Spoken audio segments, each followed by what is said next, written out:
this is exciting. Our first guest is someone who was raised by Hollywood royalty and grew up in the spotlight of a single working mom who survived one of the biggest scandals of the 50s. So before we chat with Todd Fisher, let's remind you of his remarkable family.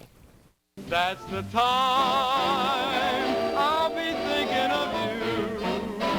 Carrie Fisher was one of the most recognized voices of the 1950s. Debbie Reynolds was America's sweetheart.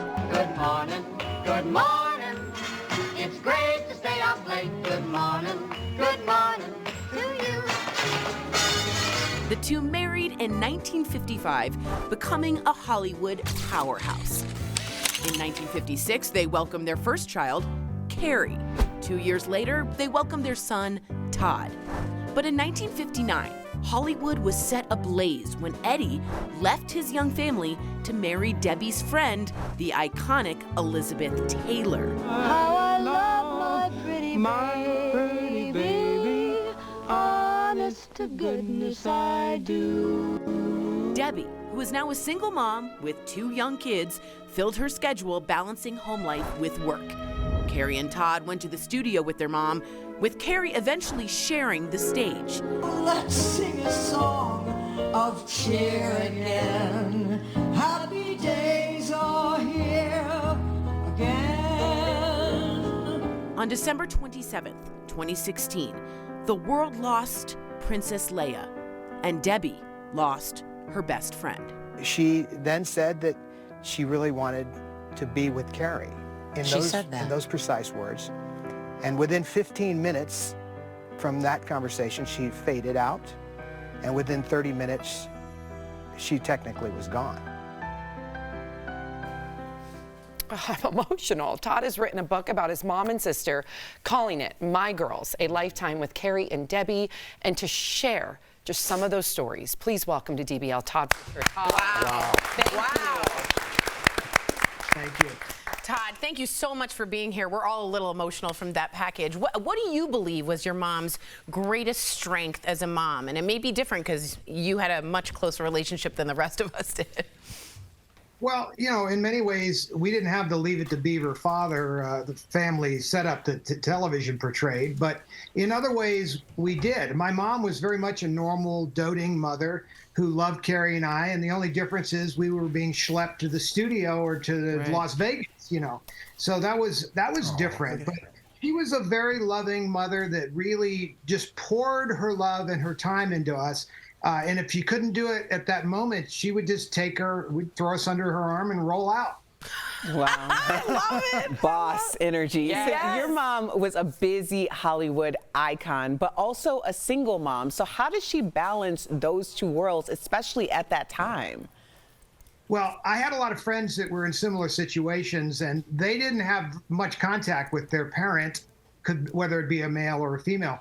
And so I always was very happy that I was able to spend so much time with my mother. She prioritized her time that way. I mean, in fact, a lot of her studio contracts were written that she would have a certain amount of time, or the nanny could be on the set.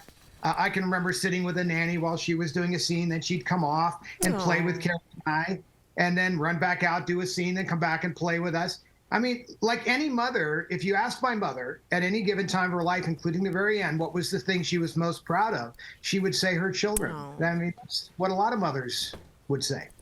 Wow, Todd, I find old Hollywood fascinating. You lived it. Your second home was MGM Studios. Do you have a favorite story? I'm sure you have 1,000, but growing up there? Well, I mean, I got to have my birthday parties, Carrie and I both, if we wanted to, on the back lots. And the MGM Studios were a fantasy land that doesn't really exist today. I mean, Warner still has a pretty elaborate back lot, but MGM had the quintessential back lot. It was 200 acres of various types of backgrounds, from New York to Western towns to the Tortuga Bay with a pirate ship. So, you know, we would all go there and have these fantasy parties and swing from the yardarms, and, you know, we'd get hurt and, you know, pick ourselves back up. And it was a blast. I mean, there will be nothing like that ever again. I mean, it was a fantasy land that was built to make these fantasy movies, and we got to play there and play out our fantasies. Unbelievable. Wow. Historical. Cool. Absolutely historical. So at times, your mom and Carrie did have a very rocky relationship. How did their relationship affect yours with each of them?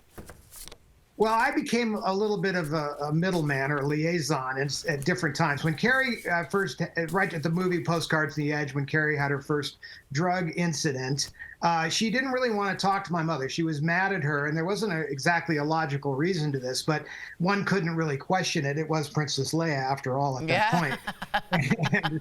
and if she's telling Darth Vader what to do, you can imagine where you fit in. But you know, Carrie was only my mother could tell Carrie what to do. I had some influence, but really my mother was the most influential and was able to keep Carrie on the rails in many ways. So when there was this hiatus where they didn't see each other much and they were separated by this fabricated problem, it was hard on Carrie and her personal life. It certainly didn't help.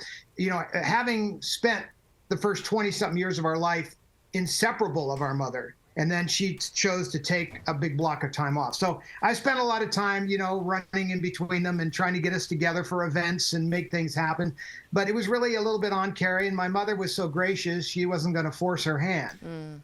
You know, we have about 30 seconds left, but I want to talk about this gift of your mom's final words because they were to you. Did that give you any peace?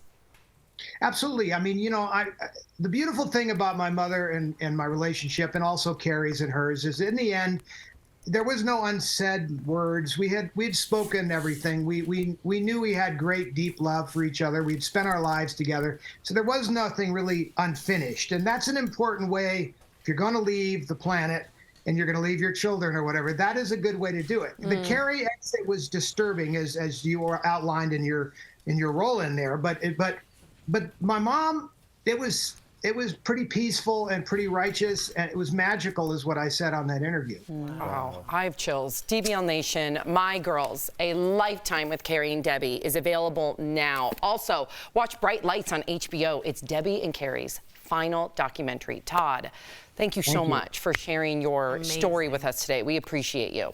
By the way, we're in my mom's room, just for those of you wondering. I figured. I'm glad you said that. This is her living room. Unbelievable. Good Beautiful. energy.